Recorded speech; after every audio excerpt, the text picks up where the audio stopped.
முரசொலி வெளியிட்டுள்ள தலையங்கத்தில் முதலமைச்சர் விஜய் கையில் லத்தி இல்லையே தவிர போலீஸ் ஆட்சியை தான் அவர் நடத்தி வருவதாகவும் எதிர்கருத்து சொல்கிறவர்கள் அனைவரையும் வழக்கு பதிந்து கைது செய்து சிறையில் அடைப்பதில் குதிரை பேர அரசு குறியாக இருப்பதாக விமர்சித்துள்ளது. 100 கோடி ரூபாய் மதிப்பிலான பழனி கோவில் சொத்தை 2 கோடிக்கு தனியாருக்கு தாரை வார்த்துவிட்டு மாட்டிக்கொண்டதும் அறநிலையத்துறை அமைச்சர் ரமேஷ் பேய் மொழி முழிக்கிறார். அதுகுறித்து சமூக வலைதளத்தில் விமர்சனம் செய்கிறவர்களை வழக்கு போட்டு விடுவேன் என்றும் மிரட்டுகிறார். பழனி கோயில் நிலத்தை மோசடியாக விற்ற விவகாரத்தில் அமைச்சர் ரமேஷ் மீது சமூக வலைதளங்களில் அவதூறு பரப்பினார் என்று வினோத் சூரியகுமார் என்பவர் கைது செய்யப்பட்டார். கைது செய்யப்பட்ட வினோத் சூரியகுமார் மீது பொது அமைதியை குலைப்பது, கலவரத்தை தூண்டும் வகையில் செயல்படுவது என விஜய் அரசு வழக்கு பதிவு செய்துள்ளது. சாதாரணமாக ஒரு விமர்சனத்தை அமைச்சர் மீது வைத்ததற்காக அவதூறு வழக்கு என பதிவு செய்யாமல் கலவரத்தை தூண்டுவதாக வழக்கு போடுகிறார்கள் என குறிப்பிட்டுள்ள முரசொலி, இதனைத்தான் போலீஸ் ராஜ்யம் என்கிறோம் என்று சுட்டிக்காட்டியுள்ளது. தன் மீதான வழக்கை ரத்து செய்ய கோரி வினோத் சூரியகுமார் சென்னை உயர்நீதிமன்றத்தில் வழக்கு தொடர்ந்திருந்தார். வழக்கை விசாரித்த நீதிபதி, சமூக வலைதள பதிவுக்கு அவதூறு வழக்குத்தானே தொடர முடியும் என்று மிகச் சரியான கேள்வியை எழுப்பினார். தவறான பிரிவில் வழக்கு பதிவு செய்வதை தவிர்க்குமாறு அரசுக்கு அறிவுறுத்துங்கள் என்று அரசு குற்றவியல் வழக்கறிஞரிடம் நீதிபதி அறிவுறுத்தினார். வழக்கு தொடர்பாக காவல்துறை பதிலளிக்குமாறு உத்தரவிட்ட நீதிமன்றம் வழக்கு விசாரணையை அடுத்த மாதம் 5ஆம் தேதிக்கு ஒத்திவைத்தது.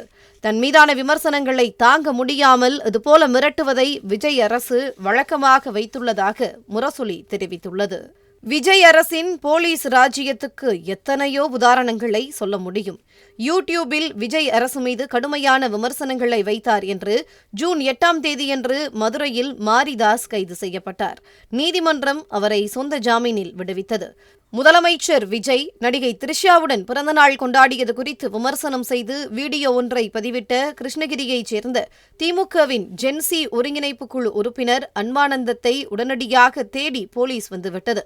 இதை அறிந்த அன்பானந்தம் தேன்கனிக்கோட்டை நீதிமன்ற நீதிபதி தினேஷ்குமார் முன்னிலையில் சரணடைந்தார்.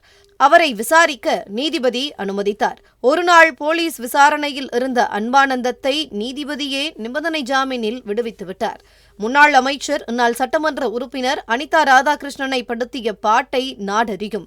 முதலமைச்சர் விஜய் பற்றி அவதூறாக பேசியதாக காவல்துறையினரால் தூத்துக்குடி மாவட்டம் ஆத்தூரில் கைது செய்யப்பட்டார் முன்னாள் அமைச்சர் அனிதா ராதாகிருஷ்ணன். கைது செய்யப்பட்ட அன்றே அவருக்கு நீதிமன்றம் ஜாமீன் வழங்கியது. பவுடர் அடித்து மாட்டிக்கொண்டார் அமைச்சர் சரத்குமார். அந்த வீடியோவை வெளியிட்டார் என்று தாம்பரத்தைச் சேர்ந்த சரண் ஜெயராமன் தேடப்பட்டார். தனது உயிருக்கு அச்சுறுத்தல் இருக்கிறது என்று பேட்டியே கொடுத்தார் சரண் ஜெயராமன். அவரை வேறு ஒரு வழக்கில் திடீரென கொளத்தூர் போலீசார் கைது செய்தார்கள்.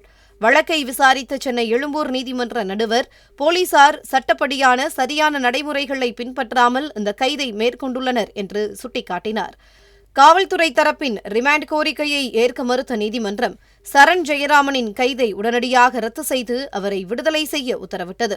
எந்த அளவுக்கு பழிவாங்கும் நோக்கத்தோடு கைது நடவடிக்கைகள் விஜய் அரசால் செய்யப்படுகின்றன என்பதற்கு இது ஒரு உதாரணம் என முரசொலி சுட்டிக்காட்டியுள்ளது.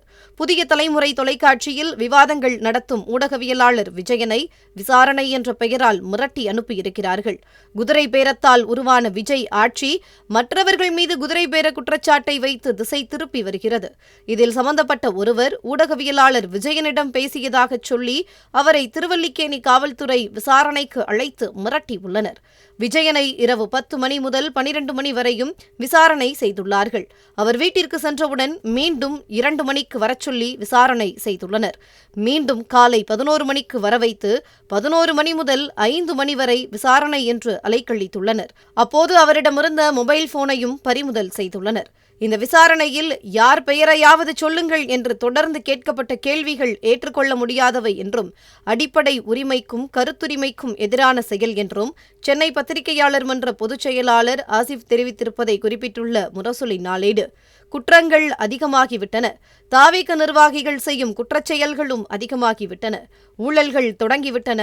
ஒவ்வொரு அமைச்சராக அம்பலப்பட்டு வருகிறார்கள். இவை அனைத்தையும் மறைக்கவே போலீஸ் பாணியை கையில் எடுத்து முதலமைச்சர் விஜய் அராஜக ஆட்சியை நடத்தி வருகிறார் என தெரிவித்துள்ளது.